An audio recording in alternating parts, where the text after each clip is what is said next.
자, 그렇게 법을 청하는 춤법까지 보여드리겠습니다.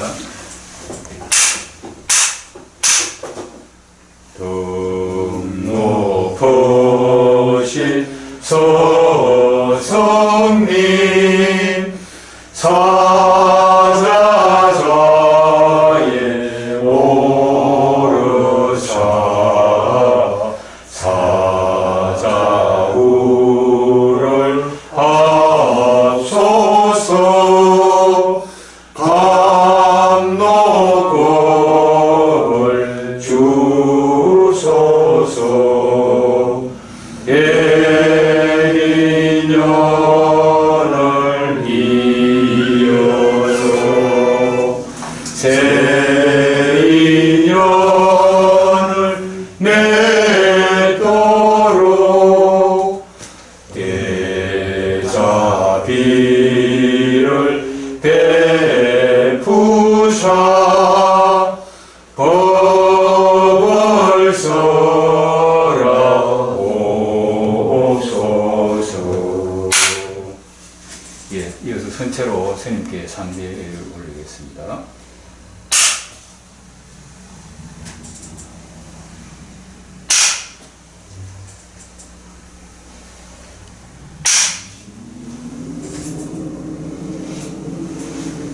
네, 다들 착석이.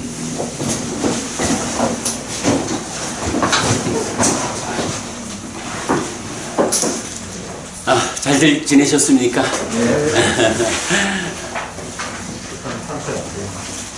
우리가 매월 두 번째 월요일 날 여러분 법회가 있는 날이죠. 근데 오늘하고 지난달하고는 두 번째 월요일이 법정 공휴일, 이어서 한 주를 미뤄서 세 번째 월요일 오늘 공부를 하고 있습니다. 우리가 이렇게 독성집이란 책을 지금 만드는 중이고요. 사실 이 책 안에는 경이 66개가 발췌되어 있는데, 지난 몇 달 동안 계속 우리가 이제 아침 6시마다 독성을 하거든요. 이 책을 가지고. 그 독성을 하면서 꼭 좀 보충해야 하는 경들, 이렇게 보완을 하다 보니까 최근에 완성된 책으로는 90개의 경으로 제법 좀 늘었어요. 이건 뭐 차차 좀 마무리를 해가지고 출판을 하는 거는 그 90개의 경이 담긴 책을 출판하게 될 거고요. 그렇게 출판되어 나오면 여러분 그 책 드리고 그 책으로 공부를 할 수 있도록 진행을 하겠습니다. 모두 6개의 장으로 구성되어 있는데, 그 중에 첫 번째 장이 제1장 깨달음의 자리에서 근본 가르침 이래 되었어요. 니카야 안에 보면 빠타마비 삼부토라고 해서 바야흐로 깨달은 부처님, 이렇게 부처님이 이제 비로소 깨달아 부처된 그 자리에서 말하자면 당신의 그 깨달음의 소회를 드러내는 경들, 그런 경들이 니카야에 제법 있는데, 그 가운데 5개의 경을 발췌해서 제1장에 포함하고 공부를 하고 있습니다. 첫 번째 경은 범천의 요청경이라서 우리가 잘 알죠. 범천 사함파티, 그러니까 사함파티 범천이 부처님한테 와서 부처님이 법을 설할까 말까 할 때 무관심으로 기운다 라고 할 때 부처님 법을 설해 주십시오 라고 3번을 청하는 일을 통해서 부처님이 그 무관심으로 기울려던 그 마음을 철수하고 법을 설하기로 결정하는 그 범천의 요청경에서 그간 우리가 제가 그 근본경전연구의 해피법당의 가장 큰 공부 성과가 딱가라고 하는 내면의 영역을 발견한 것이다 말씀을 드렸는데, 부처님 내가 성취한 법이 무엇냐 라고 하면 바로 딱가 딱가의 영역을 넘어선 법이다. 딱가 안에서 번뇌로부터 출발해서 가래가 만들어지는 딱가를 우리가 해석할 때 가래의 형성 과정 이렇게 이름을 붙이고 있죠. 이게 이제 중생들의 삶은 딱가라고 하는 그 영역 안에서 번뇌가 작용해서 가래가 생겨나는, 잘 아시다시피 가래라는 것이 고진멸도 사성제 중에 고집성제, 괴로움을 생겨나게 하는 원인이 가래가 되는 거죠. 그런데 그 가래를 생겨나게 하는 내적인 과정이 있다. 이 과정을 딱가라고 부른다.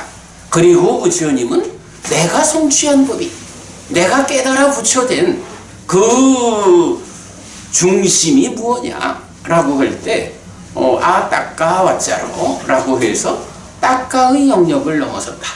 일반적으로 윤회하는 영역에 있는 중생들은 이 딱가로부터 가래의 영향에 의한, 아니죠, 번뇌의 영향에 의한 가래가 생겨나는 요런 삶으로 출발을 하는데, 딱가의 영역을 넘어섰다라고 하는 것은 바로 그 번뇌를 완전히 부숨에 의해서 번뇌가 부서졌기 때문에 가래가 생겨나지 않는 삶, 가래가 소멸한 삶, 이렇게 가래가 소멸한 상태로 출발해 삶이 진행되면 괴로움이 생겨나지 않는다, 고멸이다. 바로 요 개념이죠. 가래가 생겨나서 괴로움을 만드는 중생들의 삶에서 이제 번뇌의 부서짐, 누진, 누진통, 누진명 이래 말하죠. 바로 그 번뇌를 부수는 일을 통해서 가래가 생겨나지 못하게 했다. 그랬더니 괴로움이 생겨나지 않게 되었다. 고멸이 실현되었다. 이 달리 말하면 열반을 실현한 거고, 깨달았다라고 말하는 거고, 윤회가 실현된 거고, 불사, 죽지 않는 일이 완성되었다. 이렇게 말하는 거잖아요. 바로 이렇게 딱가라고 하는 그 영역에서 가래가 생겨나지 않게 이루어진 상태, 이것이 딱가의 영역을 넘어선 것으로의 부처님의 깨달음이다 하는 그 중심 개념이 바로 범천의 요천경에서 나왔죠. 자, 오늘 제가 교재를 하나씩 드렸는데요. 이 교재에 그 앞에 있는 그림은 지난달에 드린 그림입니다. 지난달에 이제 요 그림을 그려가지고 지금 설명드린 딱가라고 하는 영역에서 가래가 생겨나가지고 괴로움으로 나아가는 길하고, 애멸, 가래가 소멸해서 고멸, 괴로움이 소멸한 삶, 요런 그림을 지난달에 여러분 이제 나눠드렸고, 그럴 때에 이제 우리가 알기만 하면 되는 건 아니죠. 이렇게 딱가를 중심으로 고와 고멸 이런 현상이 있다면 어떻게 그 고가 생겨나는 삶에서 고멸의 삶으로 나를 바꿀 것이냐 하는 이 어떻게라고 하는 부분을 이제 주목해야 하죠.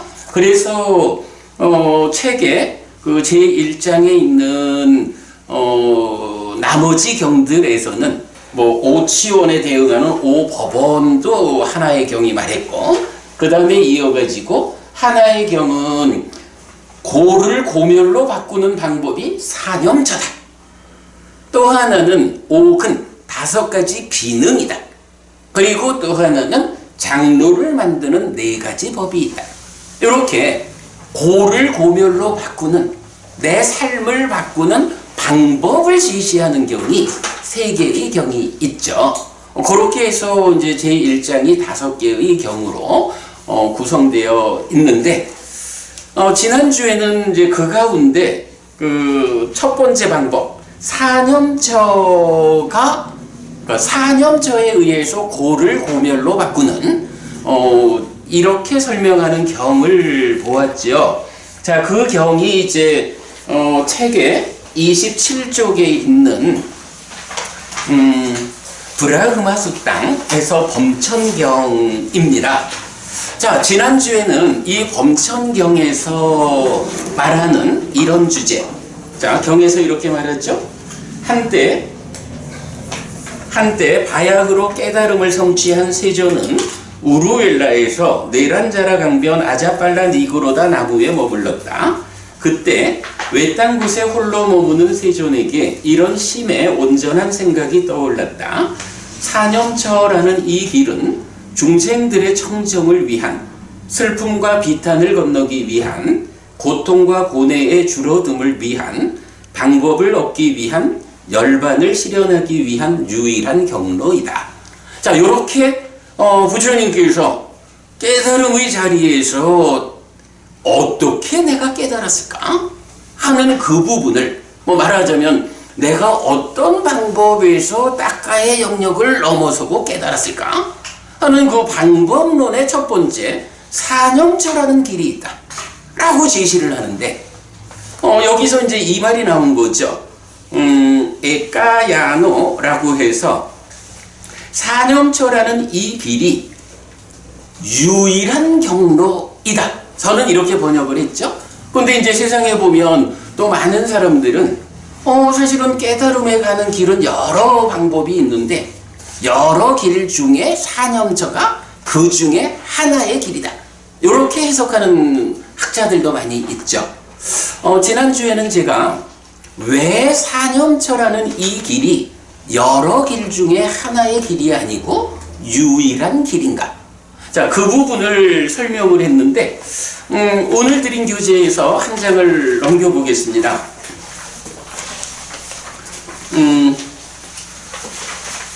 불교에는 하나의 수행 체계가 있다. 이렇게 말씀드렸죠. 사념처로 시작해서 사마타 윗바사나로 완성되는 하나의 수행 체계가 있다. 그럴 때에 그 수행 체계를 여러 경들을 꿰어가지고 하나의 그림으로 그려낸 게 바로 오늘 두 번째 페이지에 있는 수행의 중심 개념. 이래가지고 지난달 하던 그러니까 지난달 공부의 중심엔 그게 있었죠. 내 마음이라는 게 있는데 이 마음을 두 가지 상반되는 요소들이 힘겨루기, 마음을 차지하려고 서로 상반되는 것이 무엇냐라고 하면 부정적인 요소, 삶을 퇴보로 이끌고 괴로움으로 이끌어가는 이 부정적인 요소로는 5가지 장애라는 게 있다. 여러분 우리 잘 아시죠? 간탐, 진해, 해태, 혼침, 들뜨무의 의심, 이렇게 말하는 거. 이런 5가지 장애라는 것이 내 마음을 차지하는 만큼 내 마음은 부정적 요소에 의한 퇴보로 이끌림. 경은 정확히 말해주는 게 5가지 장애는 덮개고 장애면서 마음의 오염원이고 지혜를 무력화시키는 무익 덩어리다. 약간 상세하게. 그래서 이제 결정적으로 하는 말이 지혜를 무력화시킨다. 5가지 장애가. 그러면 5가지 장애가 내 마음을 차지하면 어떻게 된다는 거예요? 내가 결국은 지혜가 없는, 지혜가 무력화됐으니까 지혜가 없는 사람을 뭐라 그래요? 우리가 보통 말하는 게 어리석은 사람 이래 부르는 거잖아요. 5가지 장애가 내 마음을 차지하면 지혜가 무력화되었다, 어리석은 삶을 산다, 이런 거거든요. 그런데 이제 그와 반대되는 긍정적인 요소들이 있죠. 바로 각지라고 해서 깨달음의 요소. 깨닫기 위해서는 어떤 요소들이 있어야 내 마음을 그 깨닫기 위한 요소, 깨달음의 요소들이 차지를 해야 내 삶이 향상으로 이끌리고 그 향상의 끝에 깨닫느냐, 이렇게 말하는 거잖아요. 그럴 때 이제 바로 깨달음의 요소가 7개가 있다 라고 해서 칠각지라고, 불교 교리에서 칠각지 빼놓고는 또 말할 수가 없겠죠. 우리 그런 공부도 장애가 무엇고 각지가 무엇인지 하는 것도 뒤에 좀 보겠지만 오늘은 이렇게 5가지 장애라고 하는 지혜를 무력화시키는 부정적인 요소들, 그리고 칠각지, 7가지 깨달음의 요소라고 하는 명과해탈, 깨달음으로 이끄는 긍정적인 요소. 이 두 가지가 내 마음 안에서 힘겨루기를 하고 있다. 그래서 수행자라 하면 불교 신자의 삶은 어떻게 해야 되는 것이냐 하니 일단 마음에서 장애를 밀어내는 일이 필요해. 장애가 밀려남은 그 빈 공간을 누가 차지해요? 각지가, 칠각지가 마음에 충만하면 이렇게 표시하는 거죠. 그래서 일단 이제 이런 관점에서 수행은 두 가지 과정으로 설명된다. 하나는 내 마음에서 장애를 밀어내는 일이고, 하나는 장애가 밀려가서 내 마음을 차지한 7가지 깨달음의 요소, 칠각지를 닦아가지고 명과해탈, 깨달음을 성취하는 이런 두 단계로 부처님은 삶의 향상을, 수행을 설명하고 있다는 거죠. 이럴 때에 5가지 장애를 밀어내는 그 역할을 누가 하느냐 라고 할 때 바로 이제 그림에서 사념처라고 하는, 그죠? 우리가 방금 범천경에서 부처님이 사념처라는 이 길은 이러이러해서 열반을 실현하기 위한 유일한 경로다 라고 말하는 그 사념처가 바로 마음에서 장애를 밀어내는 그 역할을 하는 거죠.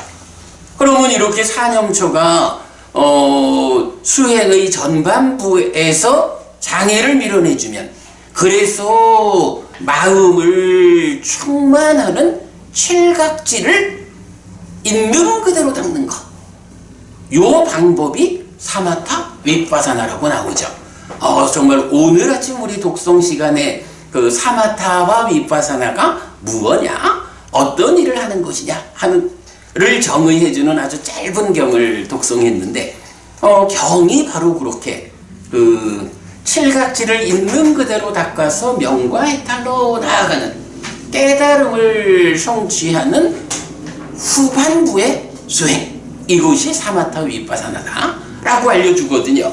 그래서 이제 저는 사실 요 수행의 중심 개념, 이 그림을 굉장히 중요하고 잘 그린 그림이다 라고 자랑을 많이 하죠.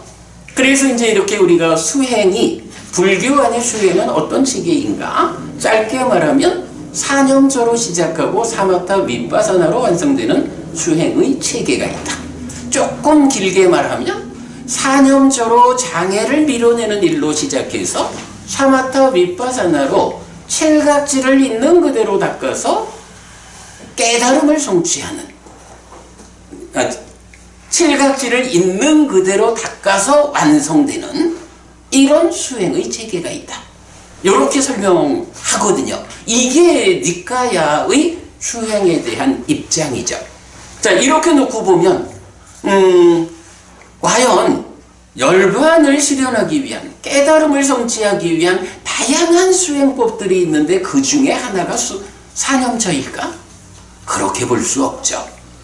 사마타 윗바사나라고 하는 것은 사념처가 그렇게 선행해서 준비를 해줘야 그 뒤에 바톤을 넘겨받아가지고 깨달음을 성취하는 후반부의 수행이고, 오직 그 바톤을 넘겨주기 위한 선행하는 부분은 사념처 하나에 모두 포괄된다.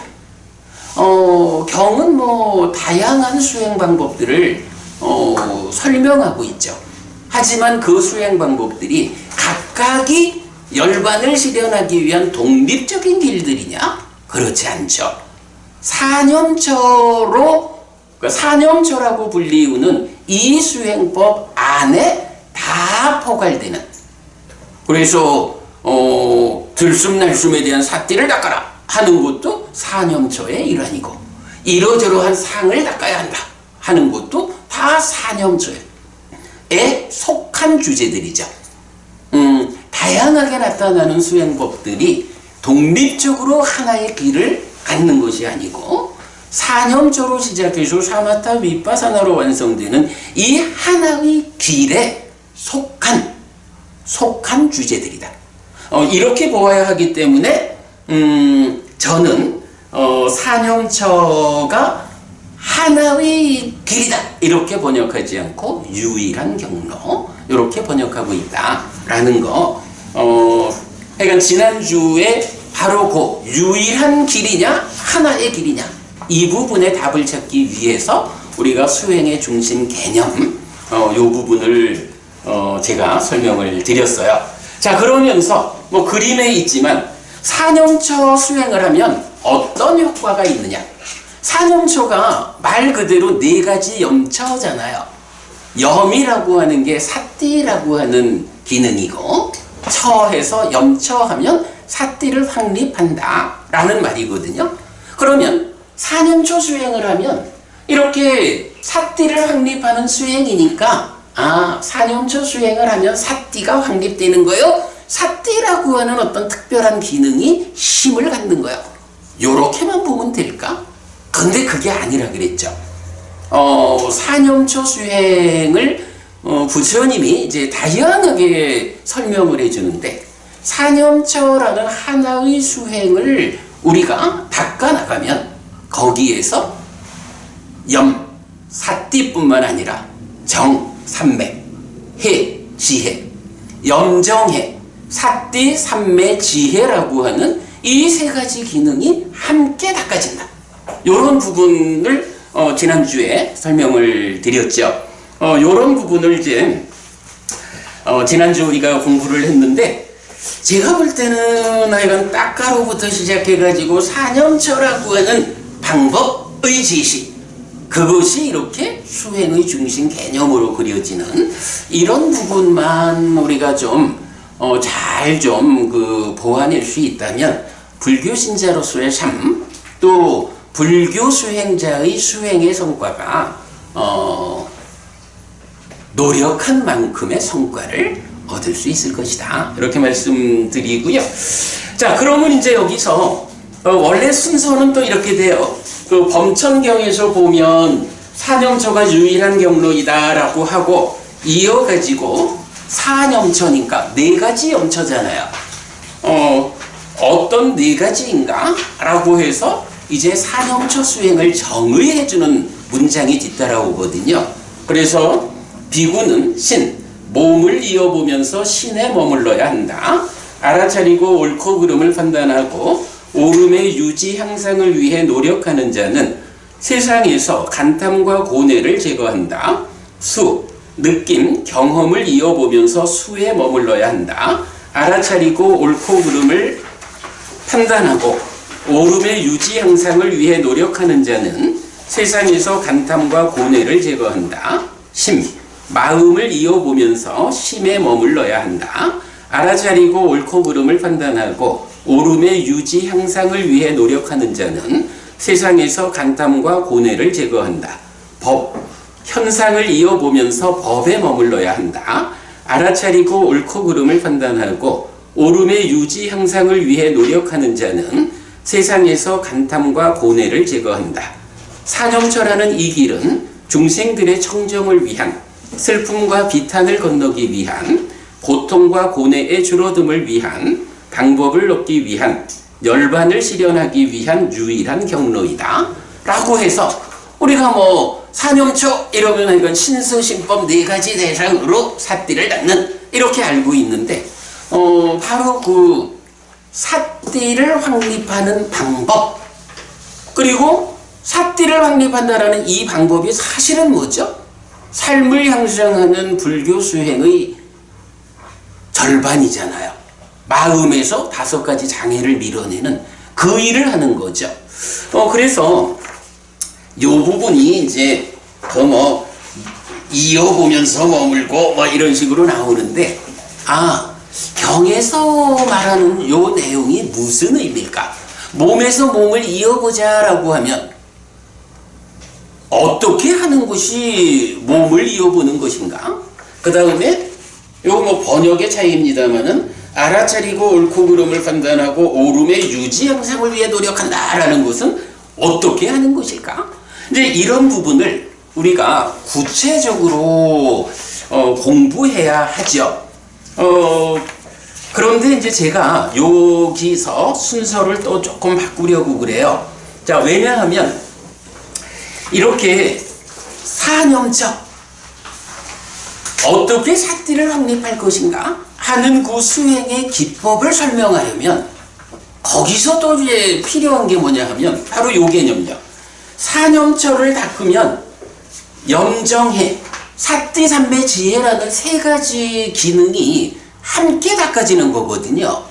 사념처를 닦는다라고 하면 그만큼 내가 닦는 만큼 삿띠가 힘이 있어지고 삼매, 마음의 집중력이 커지고 그리고 지혜, 로워지는 이 세 가지가 동시에 얻어지는 거란 말이죠. 사념처 수행이.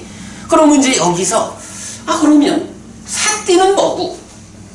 그죠, 회장님? 우리가 사실 어려운 게 사념처 수행 삿띠 얘기를 하지만 삿띠가 무엇일까라고 접근을 하자면 그게 좀 어렵지 않습니까? 삿띠는 사실은 이제 삿띠 이러면 우리나라에서는 제일 일반적인 번역이 마음챙김, 또 알아차림, 또 새김, 그침, 단지 바라보기 다양하게 삿띠를 번역하고 있는데 사실 삿띠를 확립하자라고 하는데 그 삿띠가 구체적으로 뭡니까? 마음 챙기자라고 하면 마음 챙긴다는 게 구체적으로 뭡니까? 알아차리는 게 구체적으로 뭡니까? 이 부분으로 따지고 들어가면 이게 좀 어렵죠. 근데 사실은 우리가 삿띠를 확립해가지고 삶을 향상으로 이끕시다 라고 하면서 정작 확립해야 하는 삿띠가 무엇인지를 정확히 모르고 그 일을 바로 할 수 없잖아. 이런 부분 때문에 저는 이제 범청경에서 이 신수신법 사념처를 어떤 방법으로 닦아야 하느냐라고 설명하는 요 내용을 들어가기 전에 이제 네 번째 경, 그 다음에 나오는 경이 스님 요즘 네. 고대를 제거한다. 제거한다의 그 원어가 뭡니까? 위내이합니다. 그럼 거기 제거한다라는 표현도 나왔는데 그게 예. 그 위내야라고 하는 요게 위내띠라는 단어에서 그 미래수동분사로 쓰이기도 하고 또는 이게 원망형이라고 이제 이런 두 가지 형태를 가져요.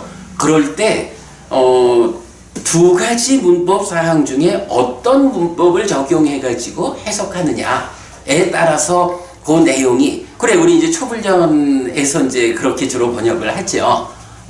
근데 이제 저는 요거는 이제 우리 다음 달에 이제 요 내용을 직접 제가 설명을 드릴 건데 사실은 이제 그런 부분에서 이 설명이 좀 시간도 필요하고 자세히 보아야 하는 거기 때문에 제가 오늘 이 설명을 안 하고 다음 달에 하려고 그래요. 다음 달에 그 자세히 한번 말씀드리도록 할게요. 그리고 죄송합니다. 자꾸 괜찮아요. 지나가면 요거 사념체에서 결국 요거 5번 오력하고 연결된다는 거 아닙니까? 우리 염정에 그렇죠. 신정진 염정에가 5번 오력 아닙니까? 그렇죠. 그러니까 그 사념체가 들어오는 그렇죠. 그러니까 예. 사념처를 닦는다라고 할 때 어떤 도구, 그러니까 사념처라고 하는 거는 말하자면 테크닉이잖아요. 그러니까 방법이거든. 사념처라고 하는 그 방법을 우리가 실천해 가려면, 닦아 가려면 무언가 손에 든 게 있어야 그 일을 하겠지. 5가지 기능이라는 거, 만약 지금부터 조금 설명드리려 하는데, 이거는 기본적으로, 수행을 하기 위한, 또 삶을 잘 이끌기 위한 수단, 도구의 개념으로 제시가 돼요. 그래서 이제 여기서도 사념처 수행을 하면 삿띠와 삼매와 지혜라는 세 가지가 함께 개발된다. 이렇게 지금 설명하고 있는 거거든요. 실제로 이제 우리 제가 아무래도 이제 이 옷 입고 사니까 이 옷 입은 스님들하고 좀 더 교류를 하게 되죠. 우리 스님들하고 이렇게 대화를 하다 보면 사실은 우리 스님들도 사념처 사마타 위파사나라는 이 수행의 방법하고 믿음 정진 삿띠 삼매 지혜라고 하는 5가지 힘, 또는 기능하고 이것이 어떻게 다른 것인지 그 개념을 잘 접근을 안 해요.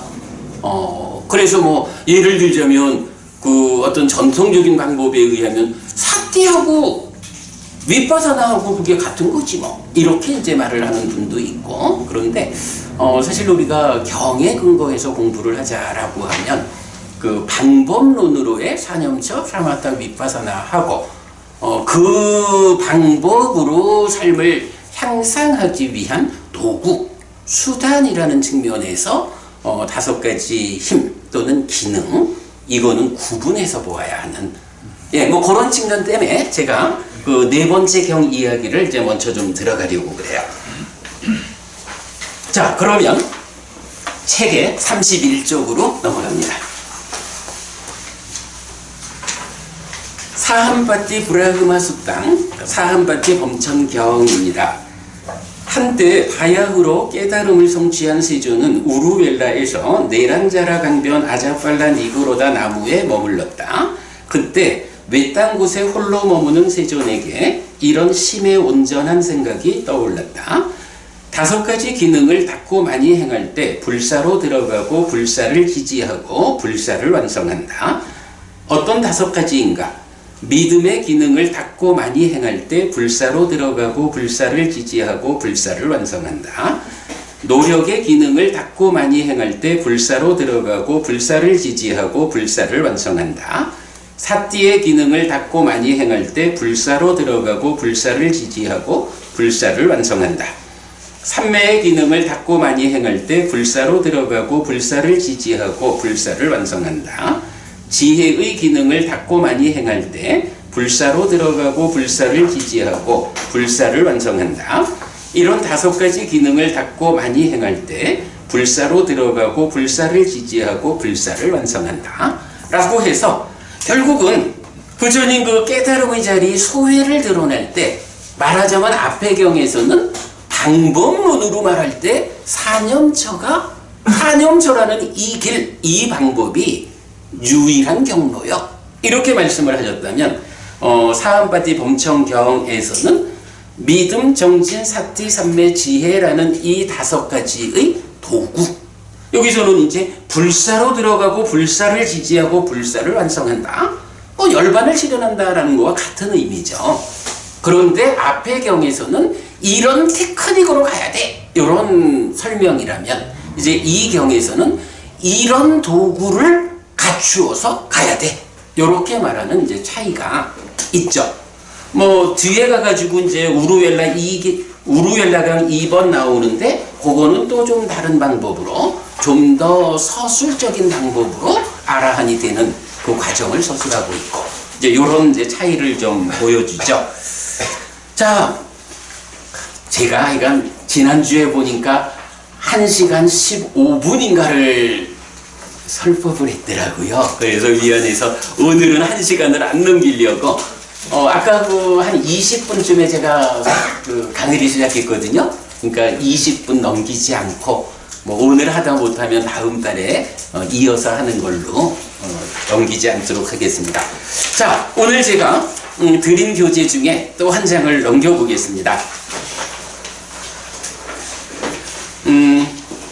5가지 기능 5근의 이해라고 해서 삶의 질적 향상을 위한 마음의 성장 부분 이렇게 표현했어요. 제가 사실 아주 특별한 비유를 하나 만들어낸 게 있는데 이거 믿음, 정진, 사띠, 삼매, 지혜라는 5가지 기능을 제가 계속 지금 도구다, 수단이다 이렇게 말씀드리잖아요. 이거는 마음하고는 어떤 관계에 있을까? 마음하고 같은 거요? 다른 거요? 뭐요? 마음이 있는데 마음하고는 전혀 다른 것인 5가지 기능을 개발해가지고 마음이 5가지 기능의 도움을 받아가지고 가는 건가?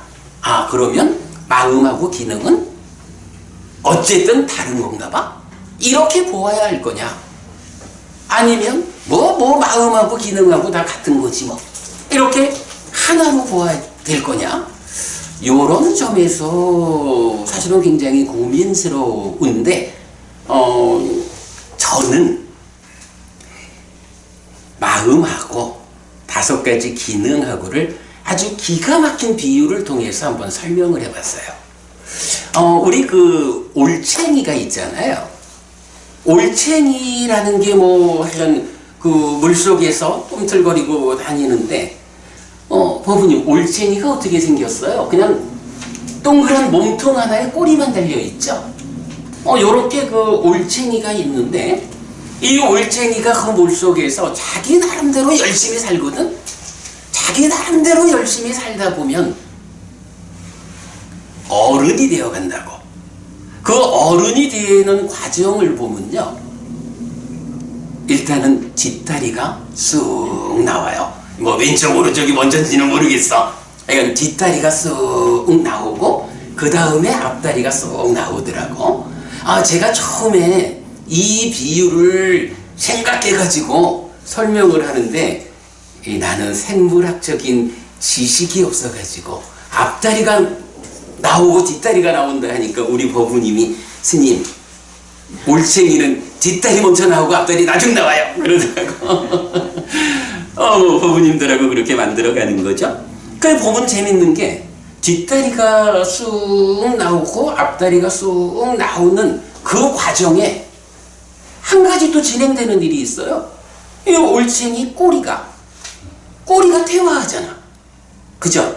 그래서 뒷다리가 나오고 앞다리가 나오는 이 과정에 꼬리가 퇴화해서 없어지면, 사실은 꼬리가 있다라는 거는요, 꼬리 때문에 어떤 다리가 생겨나도 이렇게 쳐들지를 못하잖아요.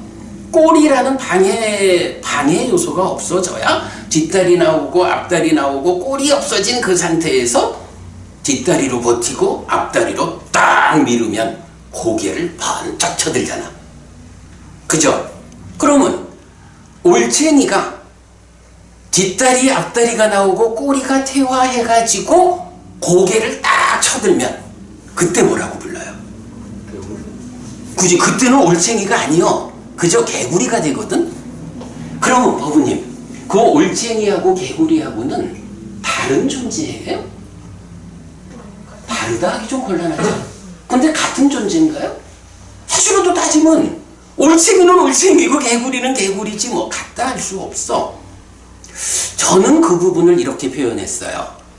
올챙이가 성장해가지고 개구리가 되었어. 올챙이가 어떻게 성장했나요?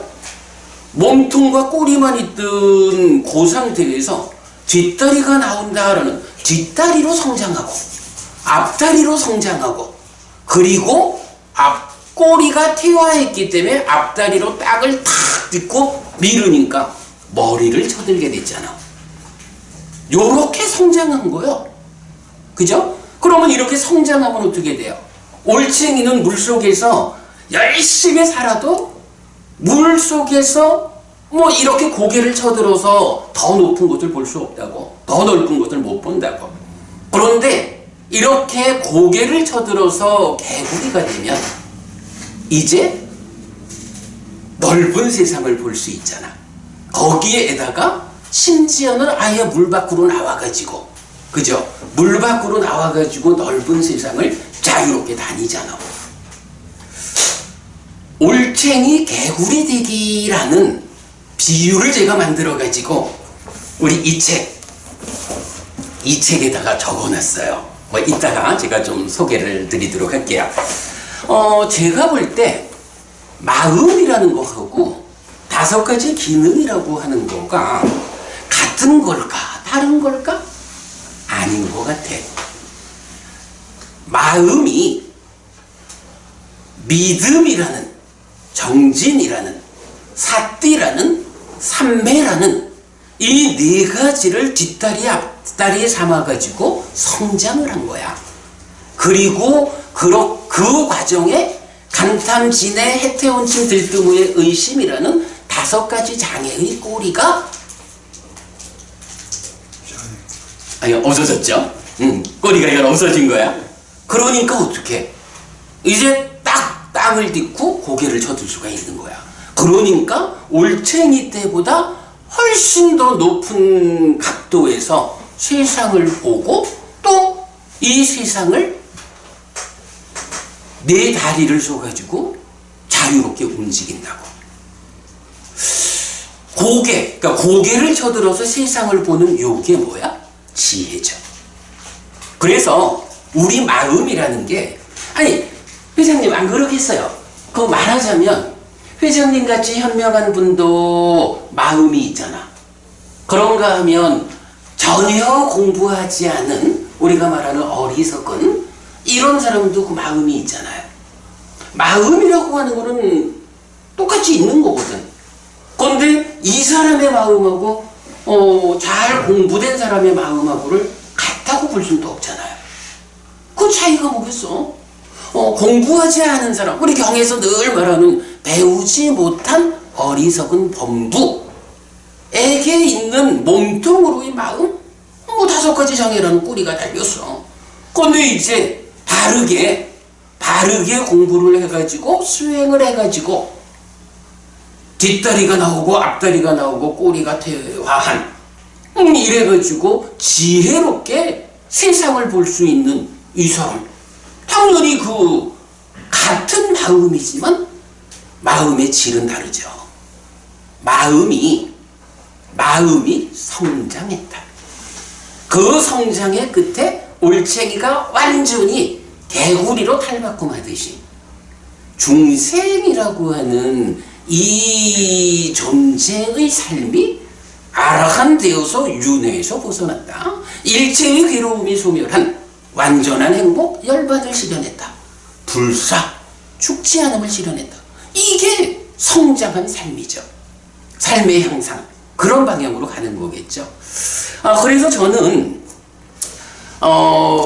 마음하고 5가지 장애가 그런 관계다. 같다라고 할 수도 없고 다르다고 할 수도 없는 이런 성장의 관계를 보여준다. 이렇게 그러니까 이해를 하고 올챙이 개구리 되기라고 하는 기가 막힌 비유를 만들어 가지고 마음을 설명하고 있어요. 경이 알려주는 공부의 방향이 그런 것 같아요. 자, 그런 가운데 이런 이야기, 정말로 마음이라는 게 이렇게 올챙이 개구리 되는 식으로 마음이 성장했다고 보는 게 타당한가? 요런 측면을 오늘 좀 보려고 하는데요. 자, 여기 불교 입문 책이 있거든요. 요 책 잠깐 좀 보겠습니다.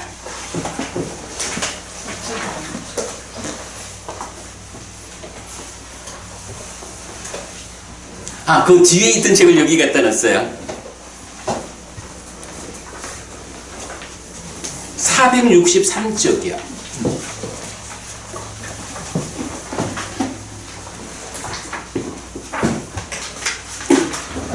자, 463쪽 보면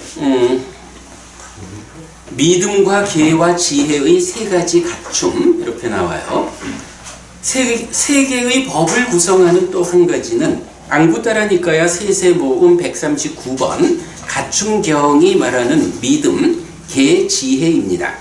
비구들이여, 이런 3가지 갖춤이 있다. 어떤 3가지인가?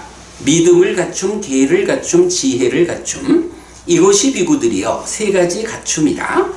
그런데 이 주제에 대해서는 디가니까야 4번 소나단다경을 참고해야 합니다. 소나단다경은 소나단다 바라문과 부처님의 대화를 통해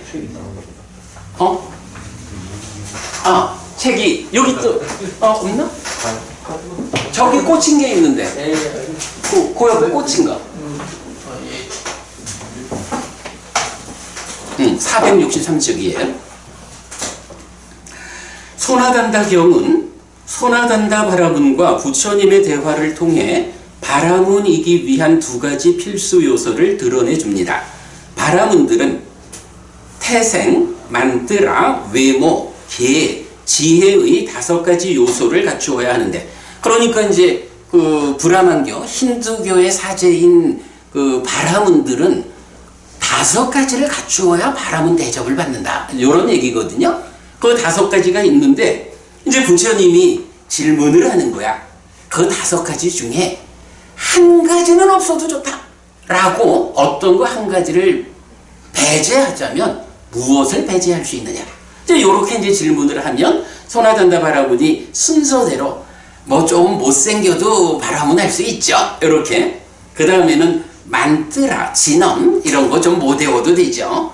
그 다음에 태생, 뭐 부모들의 태생이 조금 부족해도 이렇게 이제 3가지를 순서적으로 빼는 거예요.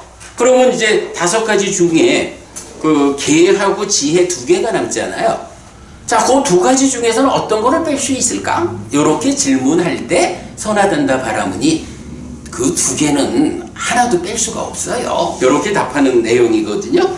그래서 보면 계와 지혜는 어느 하나를 배제할 수 없는 상호 의존의 필수 요소라고 말합니다.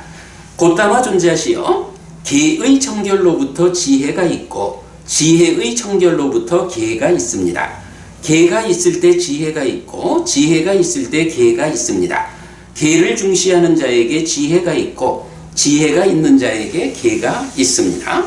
또한 세상에서 계와 지혜가 으뜸이라고 알려져 있습니다. 그러니까 이 2가지는 둘 중에 어느 한 가지를 뺄 수 없어. 이 2가지는 최소한 이 2개는 있어야 바라문이라 할 수 있어요. 이런 대답이죠. 소나단다 바라문의 이런 대답에 대해 부처님도 동의한 뒤에 그 계와 그 지혜가 어떤 것이냐고 묻는데 소나단다 바라문은 그 답을 부처님에게 요청하고 부처님은 디가니까야 2번 사문과경의 체계로서 깨달음으로 이끄는 불교의 계와 지혜를 설명합니다. 이렇게 삶의 향상을 위해서 그러니까 이제 여기서도 그거예요. 계와 지혜 2가지는 하나도 배제할 수 없어요 라고 말하는데 그러면 그 계와 지혜라는 게 어떤 거요? 라고 구체적으로 그게 뭔데? 라고 물으니까 바라문이면서도 잘 대답이 안 되는 거예요. 그러니까 그런 부분은 부처님께서 알려주십시오 라고 요청을 하고 이제 부처님이 사문과경을 통해서 이제 설명을 해주는 거거든요. 이렇게 삶의 향상을 위해서 계와 지혜는 필수의 요소입니다. 그런데 앙구타라니까야 세세모음의 139번 가춤경은 믿음을 더한 3가지 가춤을 말합니다. 소나단다 바라문이 말한 바라문들의 계와 지혜와 차별되는 불교의 계와 지혜를 지시하기 위해서는 부처님에 대한 믿음 위에서 정의되는 계와 지혜를 갖춰야 한다는 의미로 이해할 수 있습니다. 이건 무슨 얘기냐 하면 계와 지혜라고 하는 이제 이 2가지가 뭐 바라문들도 이 2가지는 우리가 포기할 수 없습니다. 마찬가지로 불교 신자들도 불교 신자대로 부처님이 지정한 그 계와 부처님이 이끄는 그 지혜로운 삶, 이 계와 지혜는 불교 신자도 양보할 수가 없는 거예요. 그런데 바라문의 그러니까 브라만교의 계 지혜하고 불교의 계 지혜가 같지 않잖아요. 이건 왜 차이가 있을까? 라고 하면 결국은 누구에 의해서 정의되는 계와 정의냐 이 차이가 있겠죠. 바라문 쪽에서는 뭐 오랫동안 그 전통적으로 내려온 뭐 다양한 이러겠지만 불교에서 계와 지혜라는 것은 어떤 거겠어요?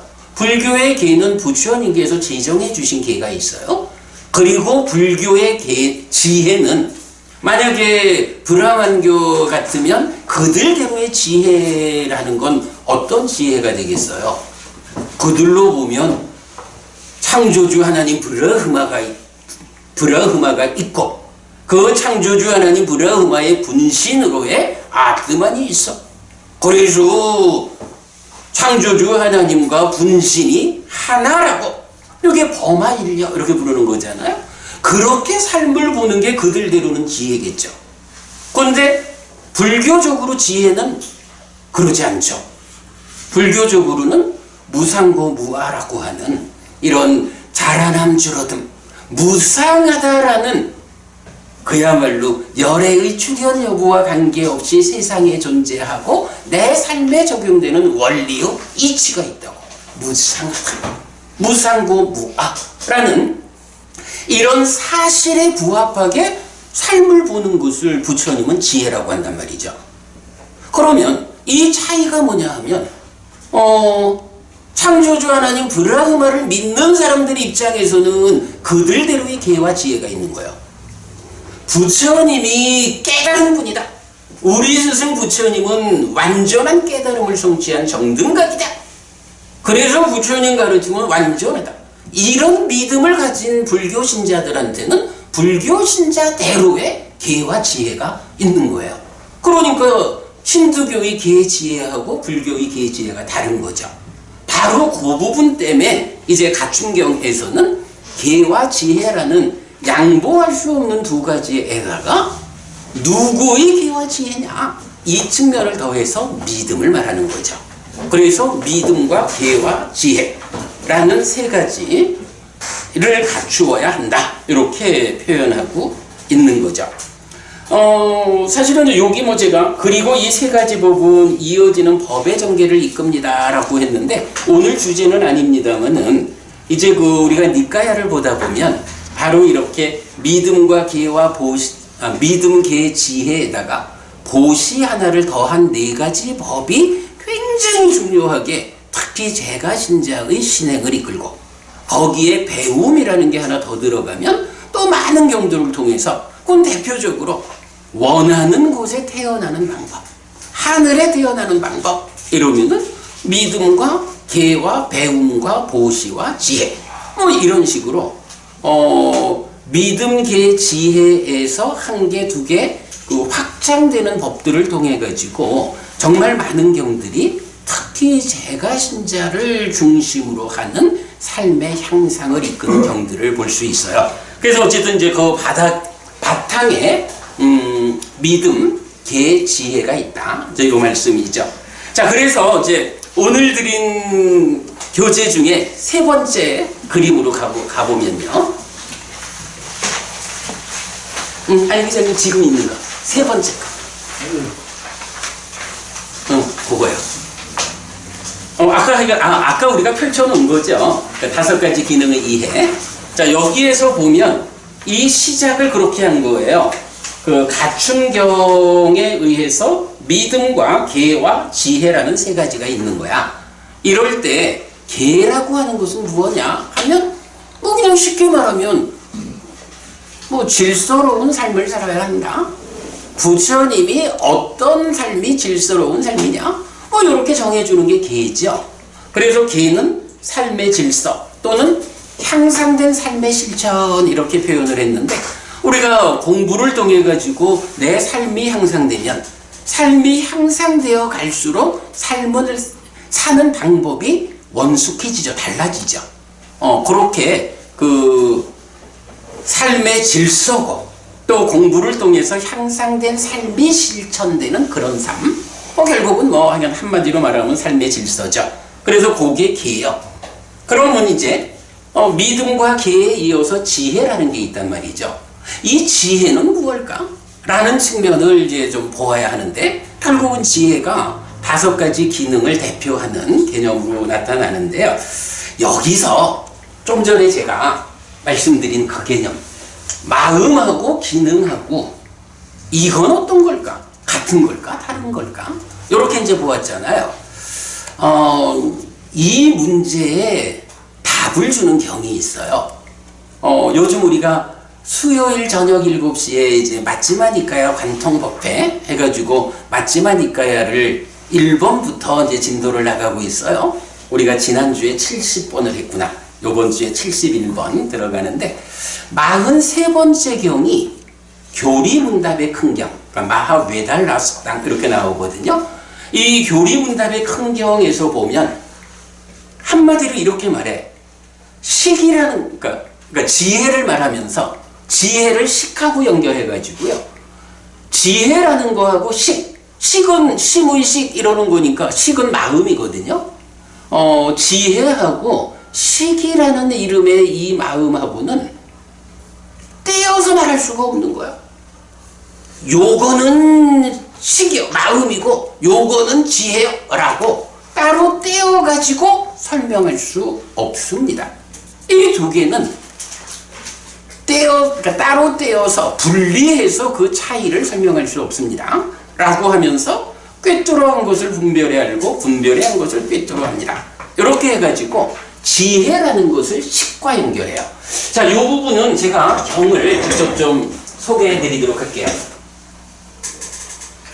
마침하니까요. 43번 경인데요. 도반이요, 지혜로운 자, 지혜로운 자라고 불립니다. 어떤 점에서 도반이요, 지혜로운 자라고 불립니까? 꿰뚫어한다, 꿰뚫어한다 라고 해서 도반이요, 지혜로운 자라고 불립니다. 그러니까 지혜가 하는 일이 뭐냐면 꿰뚫어하는 거예요.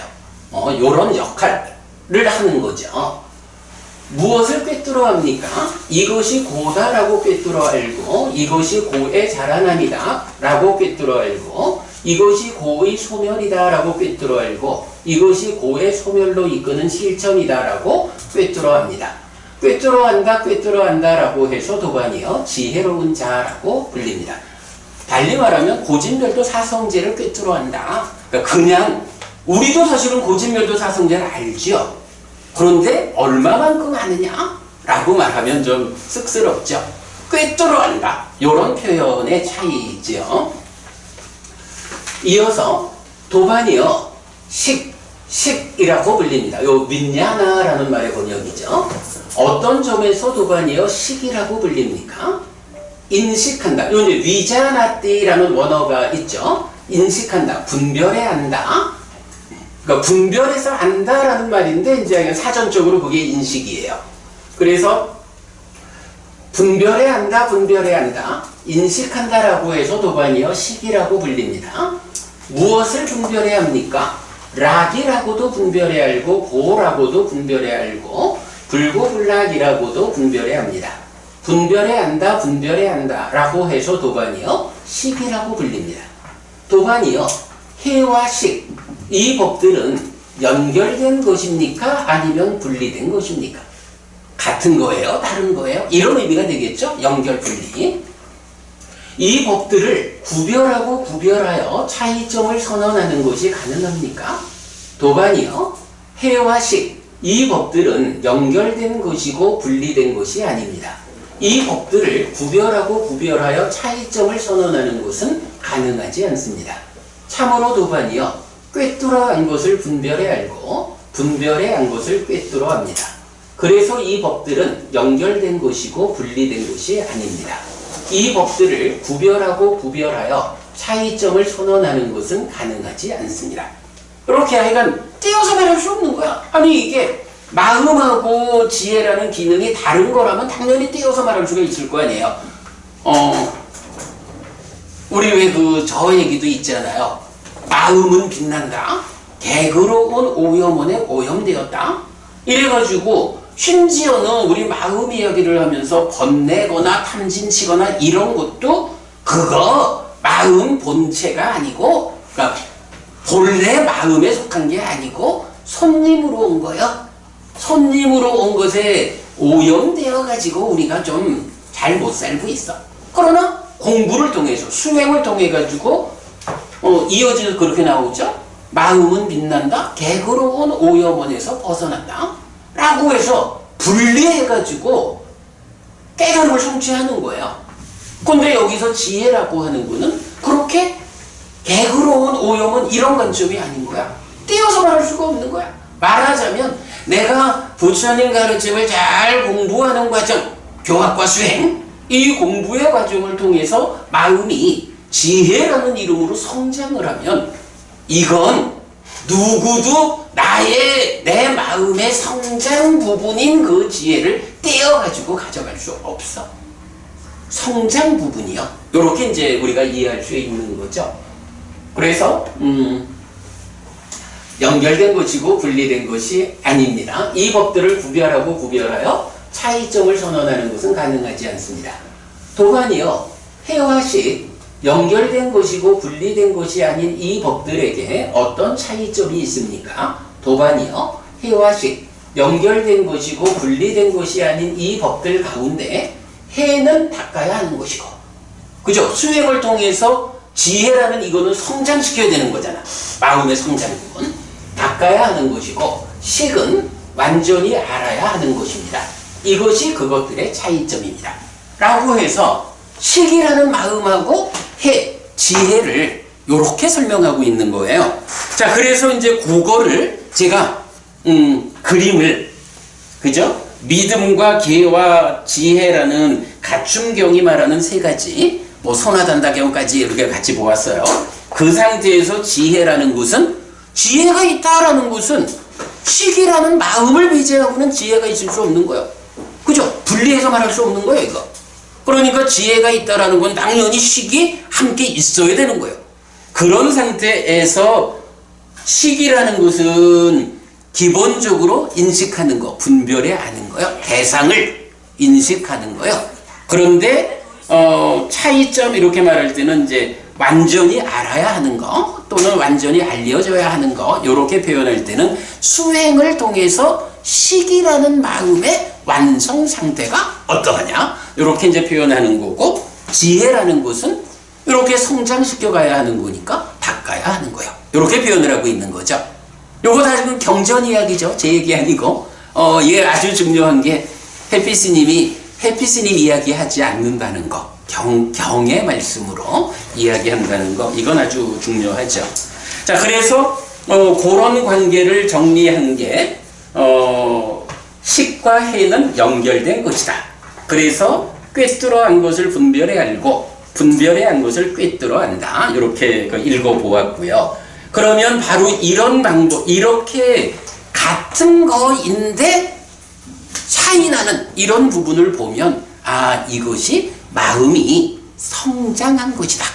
올챙이가 이러한 삶의 과정을 통해서 개구리로 성장한 그 이야기를 마음의 성장, 올챙이 개구리 되기 이렇게 적었고요. 이게 뭐냐 하니 아까 회장님 우리 얘기한 회장님처럼 공부 잘 하시는 분의 삶하고 배우지 못한 어리석은 자, 부처님을 만나지 못한, 삶에 대한 바른 시각을 가지지 못한 이런 사람들의 삶이 다르다고.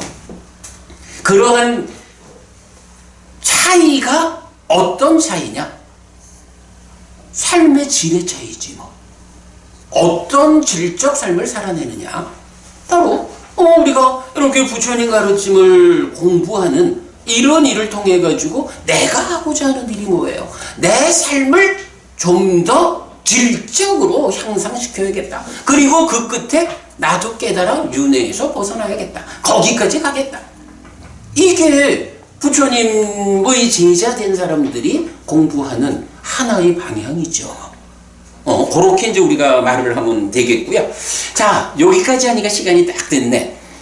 이제 그러면 이제 그 밑에 있는 부분은 이제 뭐냐 하면, 5가지 기능, 그러니까 믿음, 정진, 사티, 삼매, 지혜라는 이 5가지 기능과 관련해가지고 또 몇 개 경들이 아주 그 경들은 진짜 우리가 경을 공부해보면요. 빈틈이 없이 알려줘요. 저는 그래서 경을 꿰다라는 표현을 잘 쓰거든요. 이 부분이 우리가 늘 얘기하는 거잖아요. 경을 꿰다라고 말하는 게 없는 거를 갖다 꿰 수는 없다고. 근데 경을 잘 찾아보면 필요한 답이 어딘가에 있어요.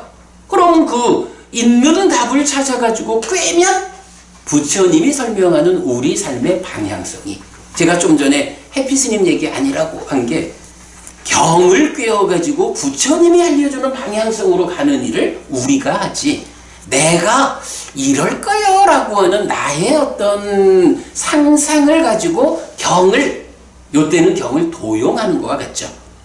경이라는 게 뭐 어차피 글로 된 거니까 그 글의 의미를 조금 다르게 의미 부여를 하면서 꿰면 내가 원하는 어떤 답을 찾을 수가 있죠. 근데 그렇게 하면 안 되죠.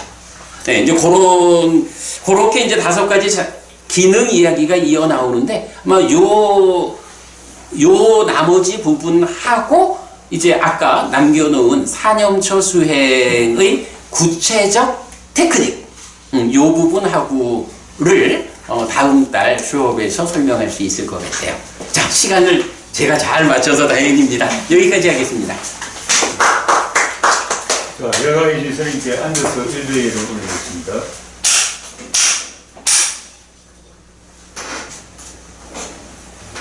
네, 가르침에 의지해서 여러분의 삶이 향상하시기 바랍니다. 네, 다음 달 또 뵙겠습니다. 이제 저는 챙겨가지고 가겠습니다.